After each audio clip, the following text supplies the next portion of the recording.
नमस्कार विद्यार्थियों। राजकीय कन्या महाविद्यालय सवाई माधोपुर के यूट्यूब चैनल पर आप सभी का बीए भाग द्वितीय वर्ष हिंदी साहित्य प्रथम प्रश्न पत्र की कक्षा में बहुत स्वागत है। हम इस कक्षा में उद्धव शतक पढ़ रहे हैं और उद्धव शतक के छंद संख्या 71 और 72 ये दो छंद आज की कक्षा में पढ़ेंगे।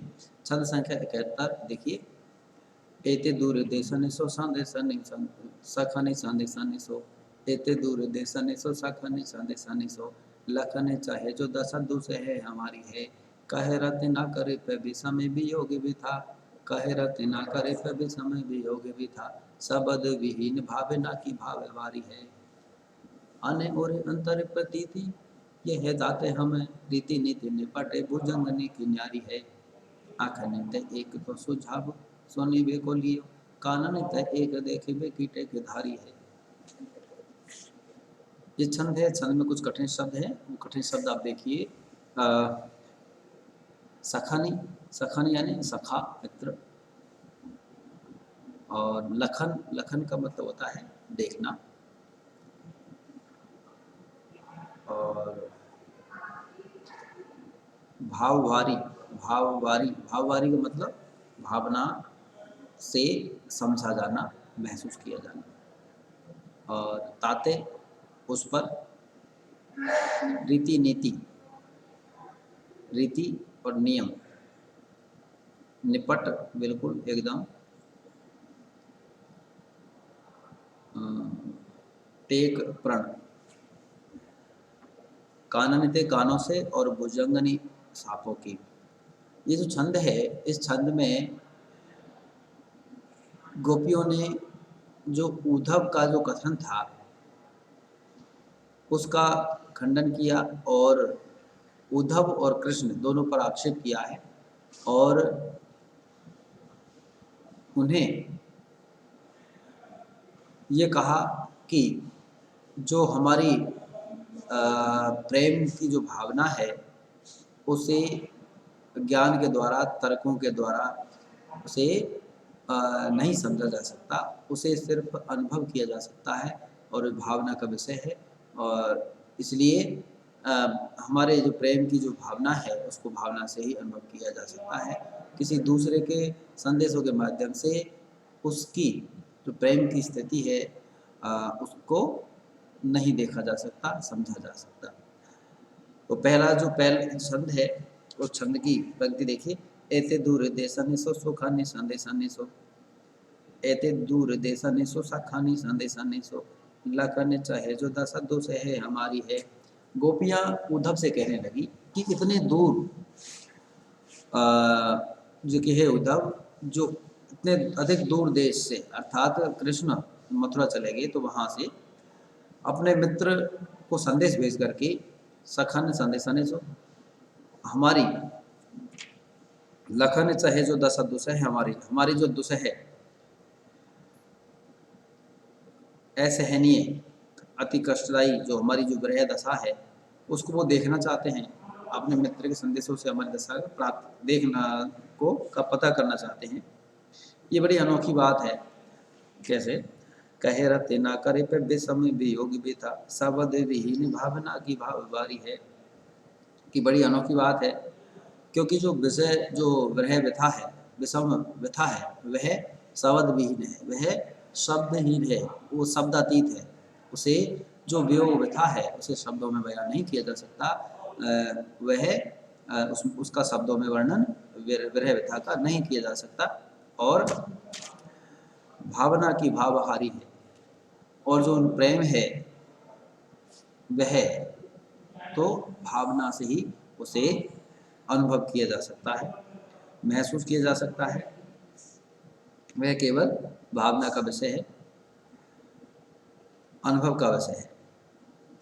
फिर आने और अंतर प्रतीति ये है ताते हम रीति नीति निपटे भुजंगनी की नारी है। फिर भी वो पे कहते हैं कि आने और फिर भी हम हृदय में क्या करती हैं, विश्वास करती हैं कि जो सांपों का रंग ढंग है एकदम दूसरी तरह का है। उपालंब और व्यंग करती हुई गोपियाँ कहती हैं कि रीति नीति निपटे भुजंगनी की नारी है।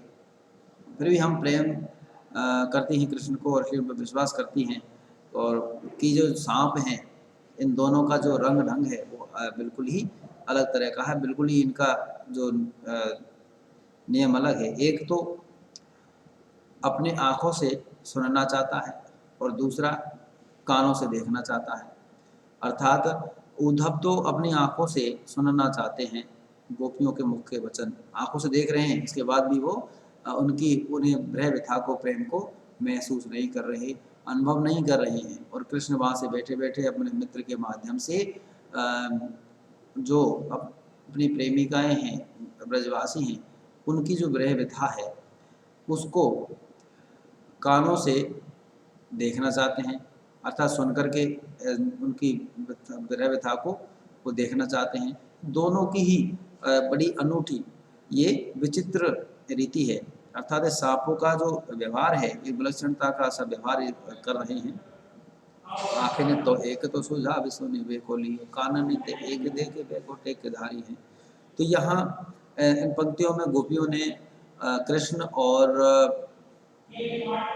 उद्धव दोनों के श्याम रंग और कुटिल व्यवहार की वजह से उन्हें सांप का रूपक दिया, और उसका जो है रूपक देने के बाद उसका उस पर व्यंग किया है। और ये इस वजह से आक्षेप अलंकार का यहाँ प्रयोग आप देख सकते हैं। इस छंद में विभावना और अनुप्रास का जो काव्य सौंदर्य है वह देखा जा सकता है। ब्रज भाषा का की जो पदमैत्री है, माधुर्य है, जो मिठास है, वह आप इसमें देख सकते हैं। छंद संख्या 72 देखिए। दोना चल लिखो न यह छठ क्यों कनु का जाही, छाए चुगुनी पे क्षेत्र छत्र क्षति छायो है, कहे रते ना करे ने कुबरे बधु बरी को, जाही रंच राचे पानी पर रसी गवायो है, यह गुरु प्रेम चल दृढ़ प्रति धारणी को, जाके भारे भावे उन्हें हूँ को सकुचायो है, जाने कहा जाने के अजान वह सुजाने कान, ताही तुम्हें बातें सो उड़ावने पठायो है।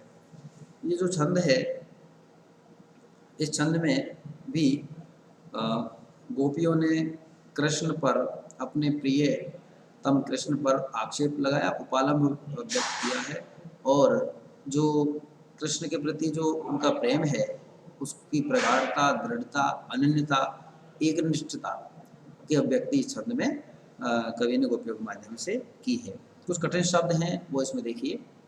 दोनाचल मतलब द्रोणाचल, द्रोण पर्वत के लिए आया है। कनु का कण, छट गया छूट कर गिरना, टूट कर गिर जाना। क्षति पृथ्वी, रंजन थोड़ा सा, रांचे मतलब उसमें लिप्त होना, अनुरक्त होना। गुरु यानी भारी, और पानी का अर्थ है हाथ, परस छूना, गवाया समाप्त कर देना,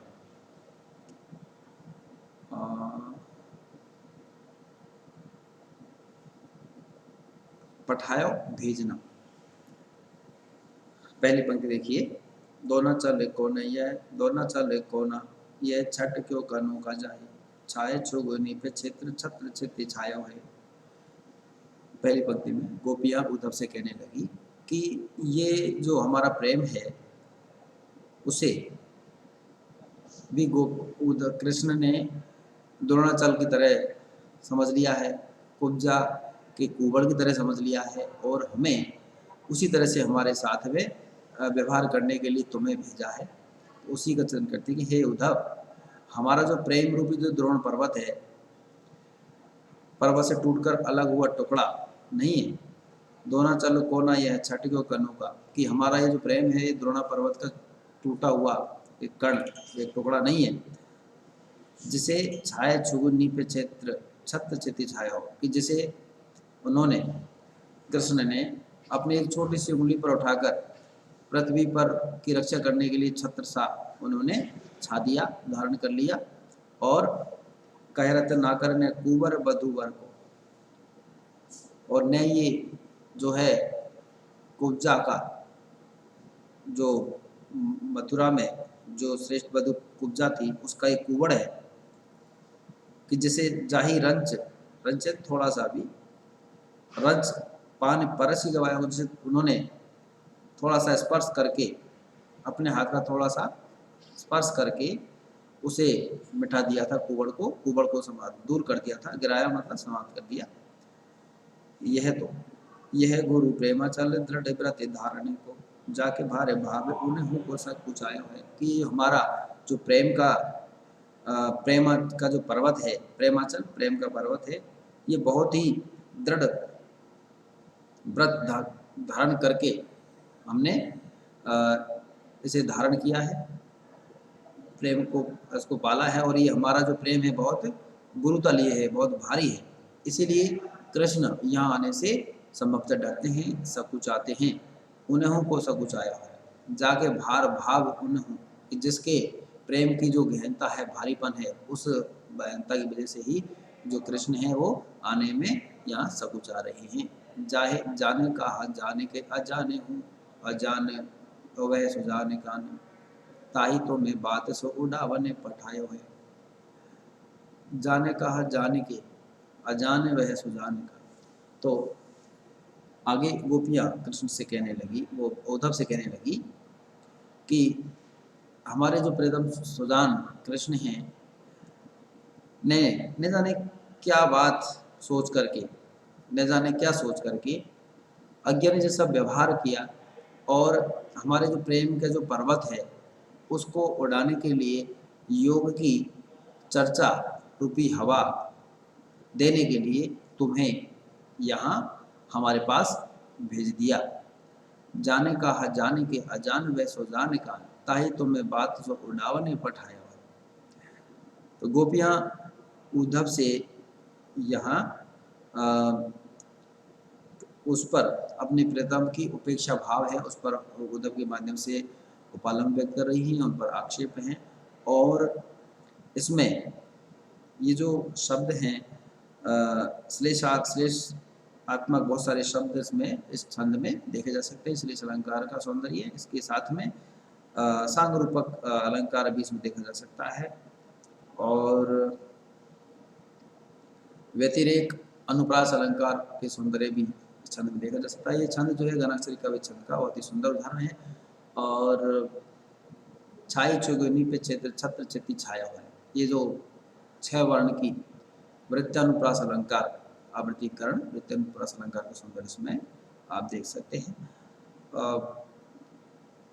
यहाँ जो व्यंजना सदशक्ति का सौंदर्य, माधुर्य गुण और गोपियों का जो एकनिष्ठ अनन्य प्रेम है उसका यहाँ पर सुंदर चित्रण किया गया है। और एक तरह से सगुण निर्गुण पर सगुण की जो है स्थापना इस छंद के माध्यम से कवि ने की है। आज के कक्षा में हम इतना ही पढ़ेंगे। धन्यवाद।